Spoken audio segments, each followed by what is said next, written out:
Hello class 9th, I am Ashok here present with a new video for you. Today I will discuss some of the text of the chapter number 2 Toto's Adventures from Supplementary Reader Moments. Although we had discussed this chapter in the online class, but some students were absent in that class, so it will be beneficial for them and you as well to read this chapter again. So let's discuss the title in the beginning. The Adventures of Toto. Toto here is a name of monkey, and adventures means the activities he used to do. So this particular chapter is about Toto's activities. Now something is written here in red ink. Have you ever had a baby monkey as a pet? Toto is a baby monkey. Let's find out whether he is mischievous or docile. Mischievous means who do mischiefs, and docile means ready to accept control or instructions, and you can say also submissive. Now see the text. Grandfather bought Toto from a Tonga driver for the sum of 5 rupees. The Tonga driver used to keep the little red monkey tied to a feeding trough, and the monkey looked so out of place there that grandfather decided he would add the little fellow to his private zoo. So in this para, two words are there which may be difficult for you. Feeding trough, it means a large container or for feeding animals, and second one is tonga. Tonga means horse cart. In this para we read that the writer's grandfather purchased a monkey named Toto from a Tonga driver by paying 5 rupees to him. The Tonga driver had tied the little red colored monkey to a feeding trough so that he could not run away. When the writer's grandfather saw the monkey, he had a desire to add him to the collection of animals which he had in his zoo at home. Now, see the next part of the text. Toto was a pretty monkey. His bright eyes sparkled with mischief beneath deep set eyebrows, and his teeth, which were a pearly white, were very often displayed in a smile that frightened the light out of elderly Anglo Indian ladies. But his hands looked dried up as though they had been pickled in the sun for many years, yet his fingers were quick and wicked, and his tail, while adding to his good looks, grandfather believed a tail would add to anyone's good looks, also served as a third hand. He could use it to hang from a branch, and it was capable of scooping up and delicacy that might be out of reach of his hands. So some difficult words are there. Anglo-Indian. Anglo-Indian means a person relating to both Britain and India. Pickled means food that is preserved in vinegar. Scooping up means lifting. Now we will discuss what we have read. In this para, we read that the writer gives a description of Toto. He had bright, shiny eyes which were full of mischief. The eyebrows were deeply set on his face. His teeth were like pearls. Many ladies belonging to the Anglo Indian community got scared when they saw his teeth, which were displayed when he smiled. Toto's hands were dry and wrinkled as if they had been dried in the sun like pickled vegetables. He had a long tail.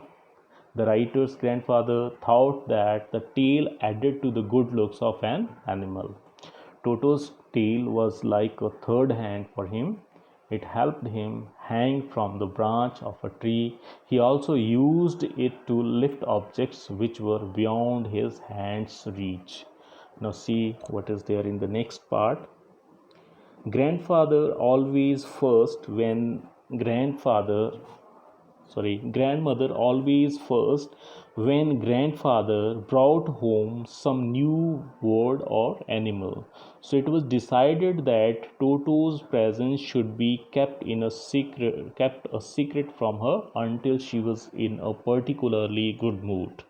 Grandfather and I put him away in a little closet opening into my bedroom wall, where he was tied securely, or so we thought, to a peg fastened into the wall. So difficult word, meaning as one word is there, peg. Peg means a hook.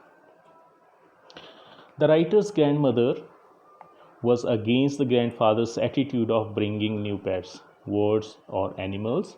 So, the grandfather thought that they would conceal or hide this fact from her until she was in a good mood.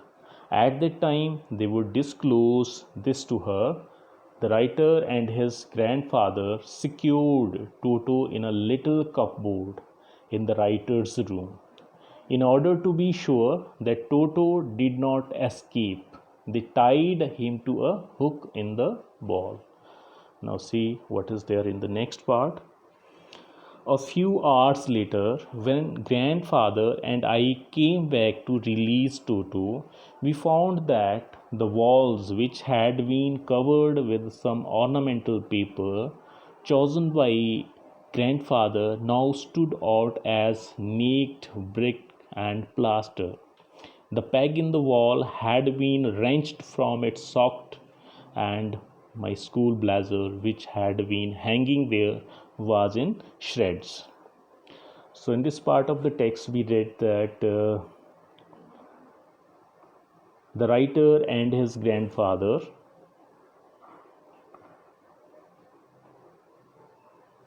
went to Toto after a few hours. The sight was shocking. Toto had torn the decorative wallpaper. He had broken the hook and had escaped from his winding. Also, he tore the writer's blazer into thin pieces.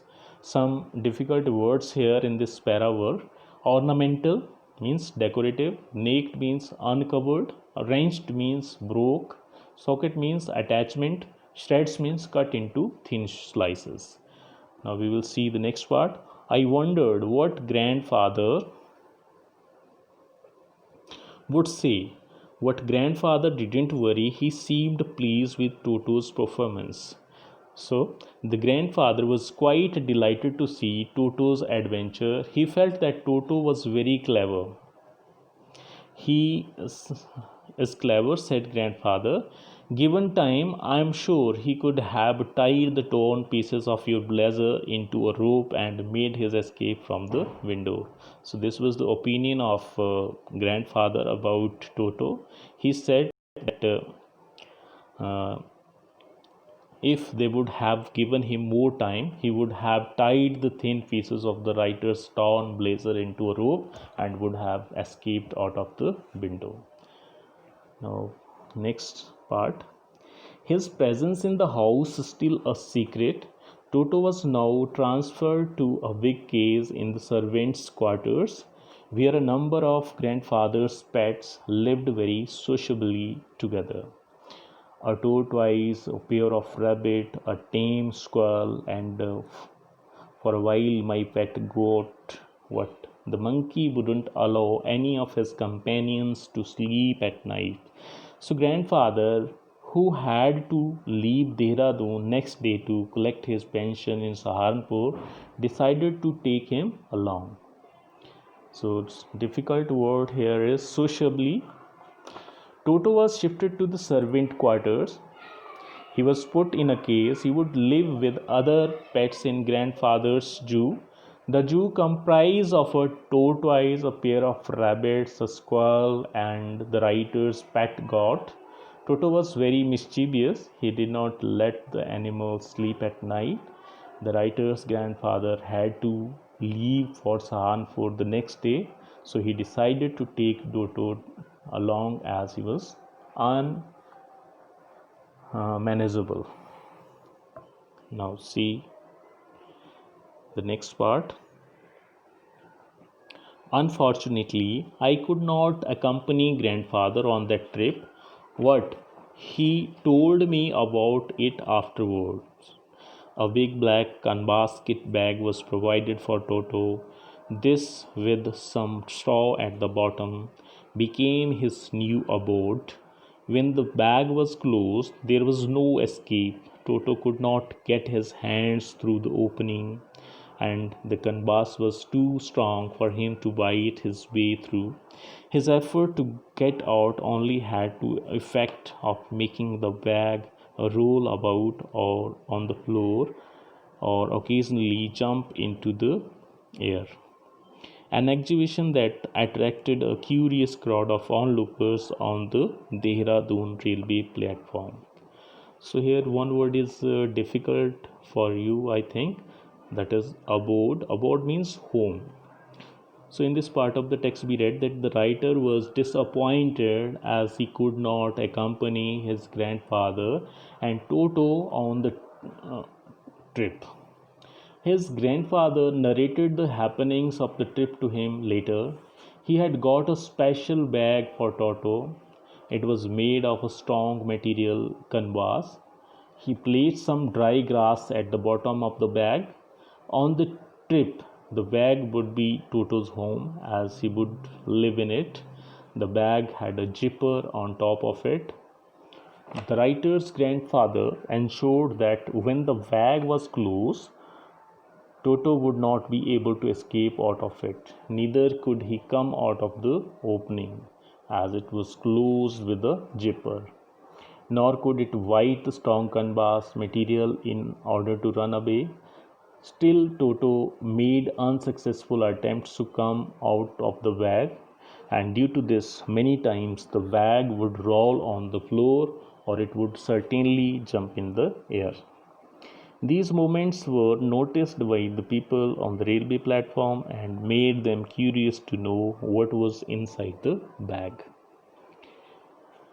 Now, let's see the next part. Toto remained in the bag as far as Sahanpur, but while grandfather was producing his ticket at the railway turnstile, Toto suddenly poked his head out of the bag and gave the ticket collectors a wide grin. So, turnstile means a mechanical gate consisting of revolving horizontal arm fixed to a vertical post, allowing only one person at one time to pass through. Toto remained secured in grandfather's bag till Sahanpur. At the Sahanpur railway station, the writer's grandfather was taking out his ticket to cross the turnstile. At the time, Toto peeked out of the bag and smiled at the ticket collector. The poor man was taken aback, what with great presence of mind and much to grandfather's annoyance, he said, "Sir, you have a dog with you. You will have to pay for it accordingly." So the ticket collector was astonished to see a monkey in grandfather's bag. He recovered quickly and asked grandfather to pay the ticket money for traveling with the dog. He recognized the monkey as a dog. Annoyance is the word which might be difficult for you, so its meaning is to anger someone. Now see the next part. In vain did grandfather take Toto out of the bag. In vain did he try to prove that a monkey did not qualify as a dog or even as a quadruped. Toto was classified a dog by the ticket collector, and 3 rupees was the sum handed over as his fare. So some difficult words can be for you are vain. Vain means an unsuccessful attempt. Quadruped means an animal which has 4 feet, and then fare means ticket price. Grandfather was unsuccessful in explaining to the ticket collector that Toto was a monkey and not a dog. He insisted that Toto was not even an animal with 4 feet, but the ticket collector was firm that Toto fell in the category of dogs. Grandfather had to pay 3 rupees for Toto's ticket. The ticket collector looked closely at the Then grandfather, just to get his own back, took from his pocket our pet tortoise and said, "What must I pay for this since you charge for all animals?" So the grandfather was disappointed, and in order to take revenge from the ticket collector, he took out his pet tortoise from his pocket and he asked if he was supposed to buy a ticket for it too. The ticket collector looked closely at the tortoise, prodded it with his forefinger, gave grandfather a pleased and triumphant look, and said, "No charge, it is not a dog." So the ticket collector took a close look at the tortoise and pushed it slightly and announced that grandfather was not required to buy a ticket for it as it did not fall in the category of a dog. Prodded was the word which may be difficult for you in this text, so its meaning is pushed. Uh, it is enough for today. We will discuss the remaining text in the next video. You have to write the summary of discussed text in your notebooks as well as the difficult words meaning. Thank you. That's all for today. Have a nice day.